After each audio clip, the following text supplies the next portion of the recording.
नमस्कार दोस्तों, today technology की नई वीडियो में आपका स्वागत है। आज के समय में अगर आपको तेज़ गति से ट्रैवल करना है तो आप हवाई जहाज़ का सहारा ले सकते हैं, जो कि करीब 600 किलोमीटर प्रति घंटे की गति से उड़ता है। ये तो बात हुई हवा में उड़ने वाले वाहन की, लेकिन धरती पर चलने वाले वाहनों में से सबसे तेज़ गति से चाइना की मैगलेव ट्रेन दौड़ता है। इसकी गति करीब 600 किलोमीटर प्रति घंटा तक रहती है। लेकिन अब एक ऐसी टेक्नोलॉजी का निर्माण हो रहा है जिसकी गति हवाई जहाज़ और मैगलेव ट्रेन से भी कहीं ज़्यादा अधिक हो सकती है, और उस टेक्नोलॉजी का नाम है हाइपरलूप टेक्नोलॉजी। आज की इस वीडियो में मैं आपको बताऊंगा कि हाइपर टेक्नोलॉजी क्या है और ये कैसे काम करता है और इसके क्या फ़ायदे और नुकसान हैं।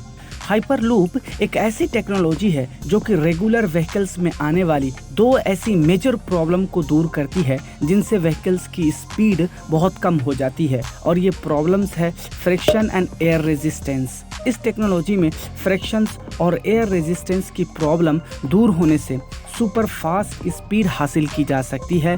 हाइपरलूप एक ग्राउंड ट्रांसपोर्ट टेक्नोलॉजी है। इस टेक्नोलॉजी में एक लो प्रेशर ट्यूब को खंभों के ऊपर बिछाया जाता है और इस ट्यूब के अंदर बुलेट जैसा दिखने वाला बोगी मौजूद रहता है।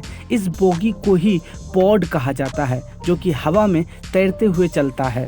इसी पॉड में पैसेंजर को बैठाकर उनके डेस्टिनेशन तक 1200 किलोमीटर प्रति घंटे की रफ्तार से पहुंचाया जा सकता है, यानी कि इसे fastest train in the world भी कह सकते हैं। हाइपरलूप टेक्नोलॉजी के 3 मुख्य अंग होते हैं: ट्यूब, पॉड और सोलर पैनल। चलिए मैं आपको एक एक करके बताता हूँ। ट्यूब, यह सेक्शन हाइपरलूप का बाहरी हिस्सा होता है। इसी ट्यूब के अंदर पॉड काफ़ी तेज़ गति से ट्रैवल करता है। इस ट्यूब के अंदर मौजूद पटरी का हिस्सा पूर्ण रूप से मैग्नेट अर्थात चुंबक से बना हुआ होता है, और उसी तरह पॉड के नीचे का हिस्सा मैग्नेट से बना होता है, जिससे पॉड ट्यूब के अंदर हवा में ही रहता है और ट्यूब की पटरी को टच नहीं करता है।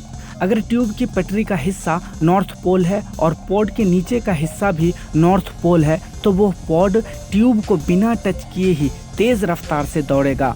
ट्यूब के अंदर की हवा को बाहर निकालकर उसे वैक्यूम बना दिया जाता है, जिससे पॉड काफ़ी तेज़ गति से दौड़ता है। अगर किसी दो चुंबक यानी मैग्नेट के समान पोल जैसे कि नॉर्थ नॉर्थ या फिर साउथ साउथ पोल को अगर एक साथ लाया जाए तो वो चुंबक आपस में दूर भागेंगे। इसी कॉन्सेप्ट का इस्तेमाल हाइपरलूप के पॉड को हवा में रखने के लिए किया जाता है। किसी भी ट्यूब की लंबाई 2000 किलोमीटर या इससे भी अधिक हो सकता है। यह निर्भर करता है कि हाइपरलूप ट्यूब किन दो शहरों या राज्यों को जोड़ता है। हाइपरलूप का दूसरा मेन पार्ट है पॉड। पॉड ट्रेन के एक डिब्बे जितना बड़ा होता है, लेकिन इसकी गति काफ़ी ज़्यादा होती है। ये पैसेंजर को 1200 किलोमीटर प्रति घंटे की रफ्तार से उनके गंतव्य स्थान तक पहुंचा सकता है। पॉड के अंदर उसकी क्षमता के अनुसार लोग बैठ सकते हैं। 28 से लेकर 40 लोग। जिस तरह हवाई जहाज़ में बैठने के लिए सीट होता है, उसी तरह हाइपरलूप के इस पॉड में भी सीट मौजूद होता है। पॉड के आगे और पीछे फ़ैन लगे होते हैं, जो कि इसे ब्रेक लगाने में मदद करते हैं। जब पॉड आगे की तरफ दौड़ता है तब ये फ़ैन सीधा घूमता है, और जब पॉड को रोकना होता है यही फ़ैन उल्टा घूमने लगता है। अब क्योंकि पॉड और ट्यूब के पटरी के बीच में सीधा संपर्क नहीं है, इसलिए पॉड को रोकने के लिए फ़ैन का इस्तेमाल किया जाता है। हाइपरलूप टेक्नोलॉजी चुंबकीय शक्ति पर आधारित टेक्नोलॉजी है।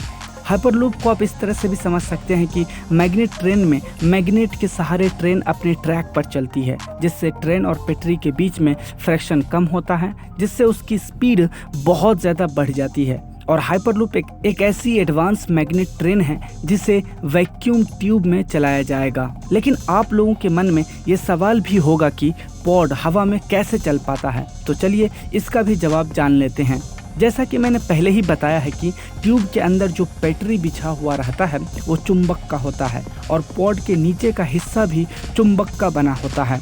पॉड को हवा में ही रखने के लिए पॉड के नीचे चुंबक और ट्यूब की पटरी के चुंबक का पोल एक जैसा कर दिया जाता है, जैसे कि नॉर्थ नॉर्थ या साउथ साउथ पोल।